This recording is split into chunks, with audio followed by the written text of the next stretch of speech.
Salut à tous, on est sur Trading Café, je suis très heureux de vous revoir. Aujourd'hui, on va parler du price action et de la théorie de dos. Alors pourquoi on va parler de ça? Parce que j'ai envie de vous montrer qu'il est tout à fait possible de pouvoir trader sans aucun indicateur et juste en se basant sur le prix et sur quelques lignes de tendance et des supports et des résistances. Alors pour essayer de faire un petit peu, de définir les contours de tout ça, tout d'abord il faut savoir qu'avec le price action et les lignes de tendance, et grâce à la théorie de dos, on peut trader sur toutes les unités de temps et pratiquer à peu près tous les types de trading. Donc les trading en tendance, le suivi de tendance, les retournements de tendance, le trading de range. Donc c'est vraiment un outil très très puissant, mais qui nécessite un tout petit peu de maîtrise et de l'entraînement, évidemment, comme tout type de trading. Mais c'est un trading très très simple, qui nous donne généralement des signaux très très simples, et qui est facilement accessible.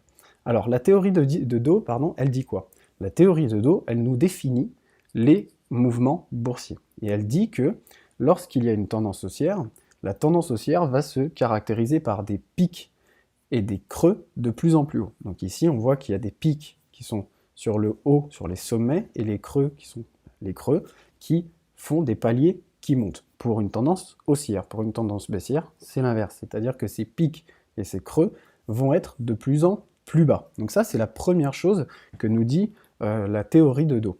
Et ces pics et ces creux, c'est pas le fruit du hasard. Les pics et les creux, ils sont le résultat de flux et de reflux. Alors, les flux, c'est toujours les mouvements qui vont dans le sens de la tendance, et les reflux, c'est les mouvements qui vont à contre-tendance. Donc c'est très important de comprendre ça, parce que parfois quand on rentre en position, quand on prend un trade et qu'on voit le cours partir dans un sens qui nous est favorable, imaginons on rentre en position à l'achat, et donc on veut que ça monte, à un moment donné on va voir le cours redescendre, c'est quelque chose qui est tout à fait normal, puisque les cours répondent à ces on va dire ces lois naturelles, même si c'est un petit peu exagéré de dire ça, mais dans l'immense majorité des cas, c'est comme ça que ça se passe. Et l'outil avec lequel on va pouvoir travailler le price action, c'est les lignes de tendance et les résistances. Alors les lignes de tendance, on les trace comment? Les lignes de tendance, on va les tracer pour une tendance haussière, pour le price action, et ce qui marche le plus, c'est on va les dessiner à la base, donc sur les creux des tendances haussières, et pour les tendances baissières, on va les dessiner sur les pics. On va voir ça juste après. Donc, comment on dessine une ligne de tendance? Déjà, pour pouvoir dessiner une ligne de tendance, il faut définir la tendance. Donc ici, on est face à un graphique de l'euro USD, et on voit qu'on a un premier flux qui dessine un premier pic, un reflux qui dessine un premier creux, et s'ensuit un nouveau pic et un nouveau reflux qui redessinent, eux, encore un nouveau pic et un nouveau creux plus haut que les précédents. Donc là, on est d'accord, on est face à une tendance haussière.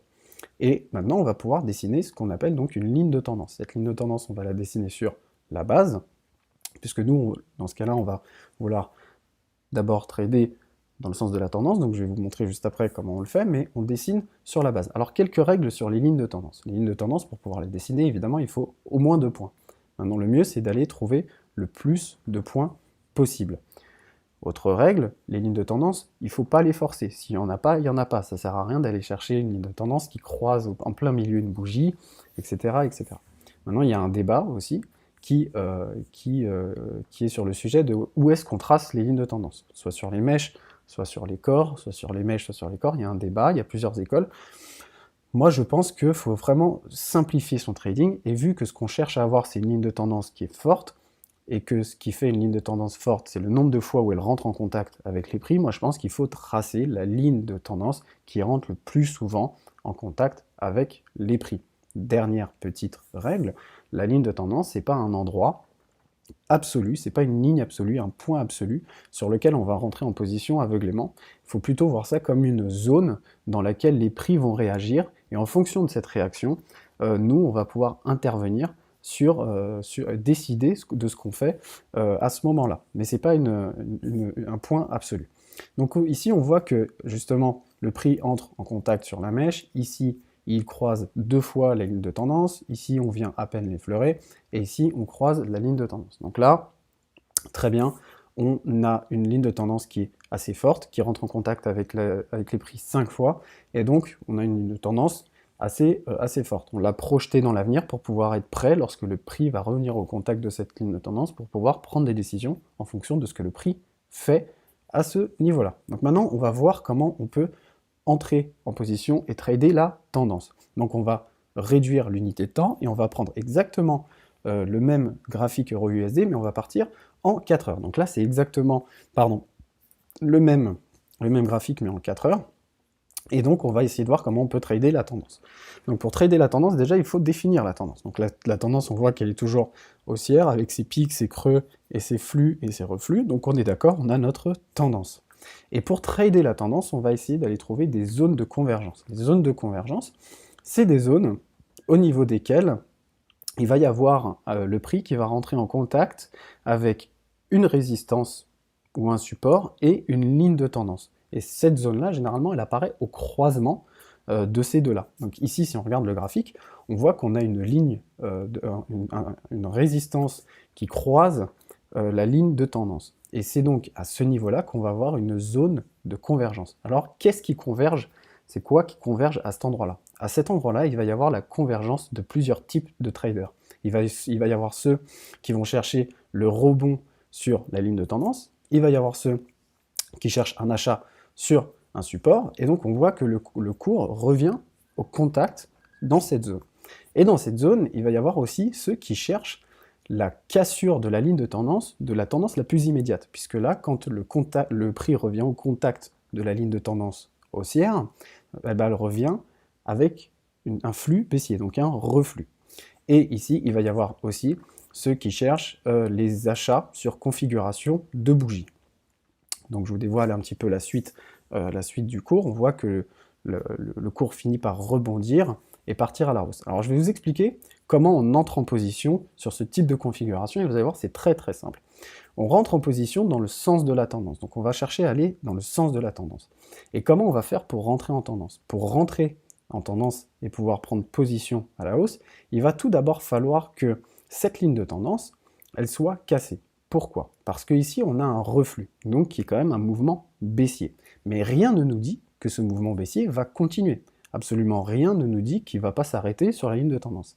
Et donc, c'est au moment où le cours va casser cette ligne de tendance qui est tracée sur le reflux que la tendance baissière est bel et bien terminée, que le support et la ligne de tendance ont bien fait leur rôle et ont rejeté le cours à la hausse, la ligne de tendance baissière est cassée, le cours peut repartir à la hausse. Donc c'est vraiment une convergence de signaux. Maintenant, on va voir comment ça marche sur une tendance baissière. C'est exactement la même chose. On définit notre tendance baissière par ses pics et ses creux qui dessinent des flux et des reflux. Donc là, on est bel et bien sur une tendance baissière. On va tracer notre ligne de tendance. Donc celle-ci, c'est celle que j'ai trouvée qui rentre le plus souvent en contact avec les prix, du moins qui arrive dans la zone où les prix arrivent au contact de cette zone. Et ici, on voit qu'on a une zone de support qui se transforme ensuite en zone de résistance. Donc on peut très facilement, imaginer qu'ici, il va y avoir un retour des prix au contact de ce croisement. Alors c'est jamais une zone très très précise, encore une fois, mais ça peut avoir un effet. Et ici, on voit que la tendance la plus immédiate au moment où le cours au moment du cours, eh bien c'est un reflux, cette fois-ci, puisqu'il est en tendance baissière, le reflux va être haussier, et donc il y a un mouvement haussier. Et de la même manière, le cours vient taper dans la zone où il y a ce croisement, et revient s'appuyer sur cette tendance, cette ligne de tendance haussière qui est tracée sur le bas du reflux. Et du coup, il va falloir cette fois-ci que le cours casse à la baisse cette dernière tendance pour valider le fait que le cours ne continue pas de monter. Et donc on voit que le cours casse à la baisse, casse la dernière ligne de tendance du reflux, continue sa baisse. Alors pour cet exemple, je ne vais pas vous cacher, j'ai pris les derniers cours disponibles de l'euro-USD, c'est pour vous montrer que c'est vraiment quelque chose qui s'applique, c'est des choses qui ne sont pas rares, ça arrive sur toute une multitude d'instruments, et c'est assez facile à détecter, c'est pas quelque chose qui demande une précision absolue, qui nous laisse un petit peu de temps.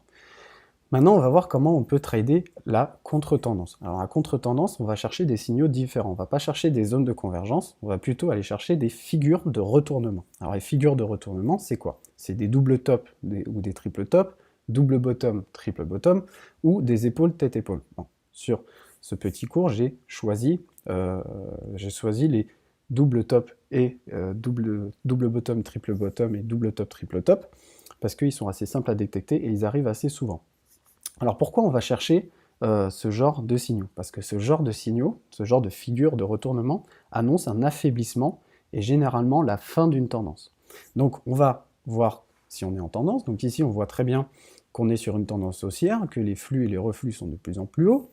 Et une fois qu'on a tout ça, on va aller dessiner du coup notre ligne de tendance qui entre le plus souvent au contact des prix. Ici on voit quoi? On voit qu'on a un premier sommet suivi d'un autre sommet qui est plus bas que le précédent. Donc ça c'est une configuration d'un double top. Et donc ce double top nous annonce qu'il y a une probable fin de tendance et que le cours va peut-être repartir à la baisse. Si on regarde même plus précisément, on voit qu'il y a un triple top, c'est-à-dire qu'il y a un premier sommet, un deuxième sommet et un troisième sommet qui est plus bas que les précédents. Donc ici, on va entrer en position lorsque le cours va casser la ligne de tendance, la ligne de tendance haussière. Ici, on voit qu'il y a un petit retour sur cette ligne de tendance et ensuite, ça part à la baisse. Donc ça, c'était pour un retournement baissier. Maintenant, on va voir comment ça se passe sur un retournement haussier. Ici, on voit qu'on a une tendance baissière, toujours ces pics et ces creux de plus en plus bas, et donc on dessine la ligne de tendance qui rentre le plus souvent au contact des prix, qui nous offre une zone qui est approchée souvent par les prix. Et on voit quoi? On voit qu'en bas, au niveau de ces trois creux, le cours s'arrête. C'est-à-dire qu'il y a une zone de support à cet endroit-là. C'est pas étonnant puisqu'on est sur la zone des 100 yens. Je crois, on est sur l'euro, l'USD JPY, le Japan Yen. Et du coup, de la même manière, ce qu'on va faire, c'est qu'on va entrer en position lors de la cassure de cette ligne de tendance, puisqu'il y a une figure de retournement juste avant qui renforce le signal. On va rentrer avec un stop en dessous du niveau descend qui va nous offrir une double protection puisqu'il va y avoir une zone de support plus une ligne de tendance qui va nous offrir une barrière qui pourrait empêcher le prix de redescendre et le prix repart ensuite à la hausse. Voilà, c'est à peu près tout ce que je peux vous dire sur les lignes de tendance, le price action et la théorie de dos qui va pouvoir vous aider à trader sans aucun indicateur et avec des tracés très simples qui sont vraiment accessibles à tout le monde.